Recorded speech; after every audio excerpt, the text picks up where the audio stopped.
Hi,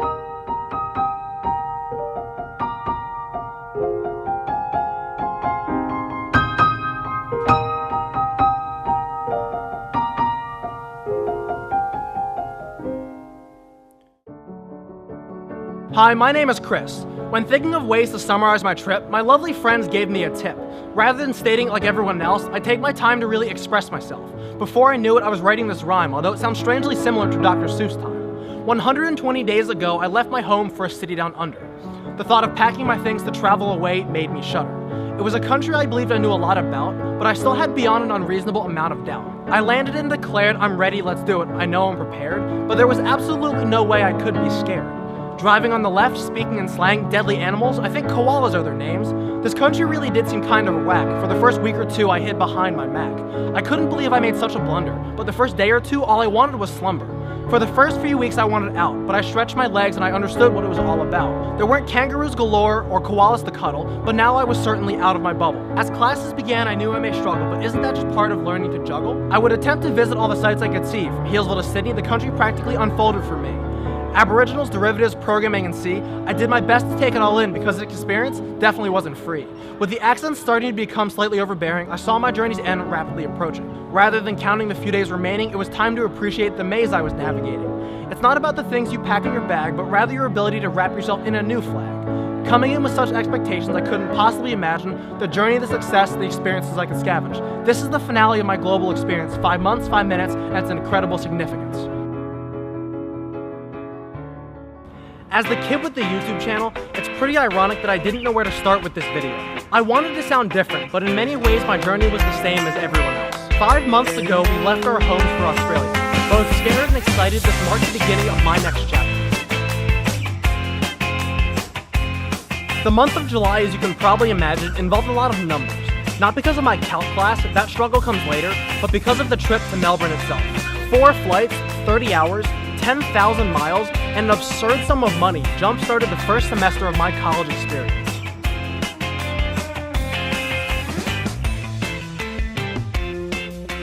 After arriving in Melbourne's crazy airport and making my way to my home for the next 3 months in the lovely suburb of Hawthorne, I unpacked my bags and began the process of acclimating to a new environment.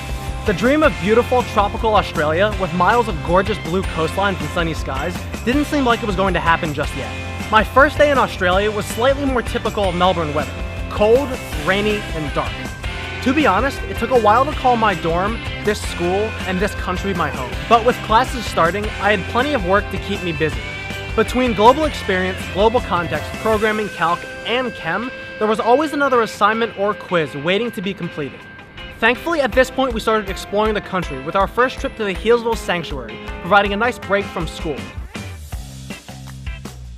A few weeks ago, Northeastern took us on one of our first major trips as part of the NUN program. We were to visit the Healesville Sanctuary and Yarra River Chocolaterie.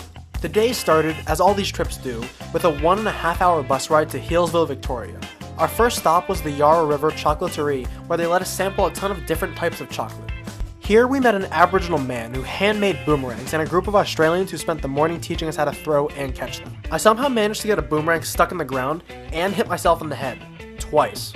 After I had finished embarrassing myself, we got back on the bus and drove for another 40 minutes to the Healesville Animal Sanctuary. While the day was mainly free time, we had 2 scheduled events, the first of which was a birds of prey show where we watched a series of huge predators on display. After a questionable lunch of sausages and coleslaw, we spent the rest of the day exploring the zoo, looking at a wide variety of animals.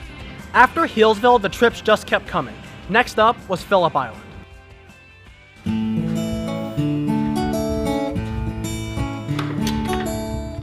Over the weekend, we took part in the second major excursion as part of the Northeastern NUN program. After waking up bright and early, we walked across campus and jumped on a bus that would take us 140 kilometers to the south.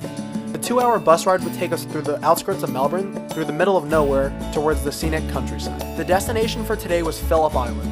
Phillip Island is known for its amazing waves and long, sweeping coastlines. Our first stop was a small coastal town just off the B420, San Remo. We jumped back on the bus and drove for another 20 minutes across the bridge to Wollemi Beach. Here we hiked up the Cape Wollemi State Reserve to a gorgeous cliff lookout.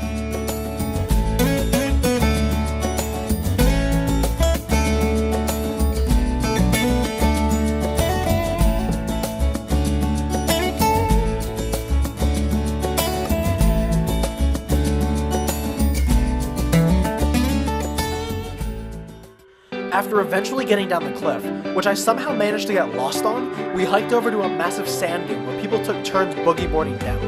At the end, everyone struggled to climb up to the top of the dune before haphazardly running back down. Apparently it's a tradition here. This is the scariest thing I've ever seen.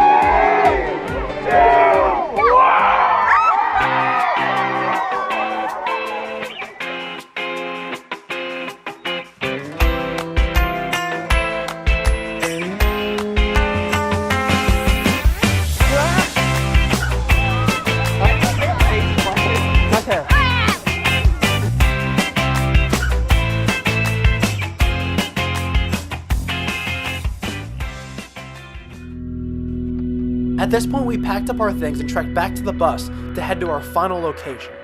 As the sun set over a place known as the Knobbies, the temperature dropped dramatically as we looked out over the water, taking in the gorgeous scenery. As amazing as Healesville and Phillip Island were, I hadn't actually heard of any of these places before coming to Melbourne, and so as you can probably imagine, I anxiously awaited our trip to the Great Ocean Road.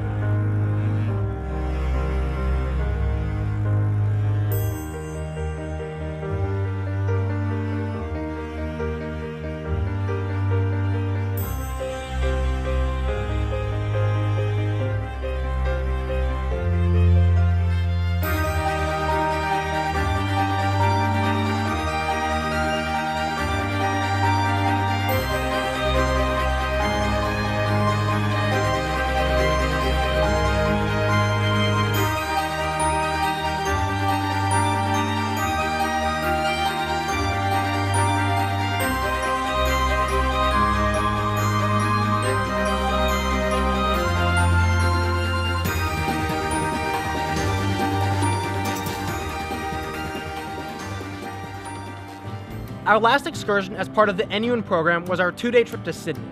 Over that weekend, we got to see the quintessential Australian sights, from the Sydney Harbour Bridge to the Opera House and Aquarium. As part of a vast community here in Australia, we were given multiple opportunities to give back and contribute.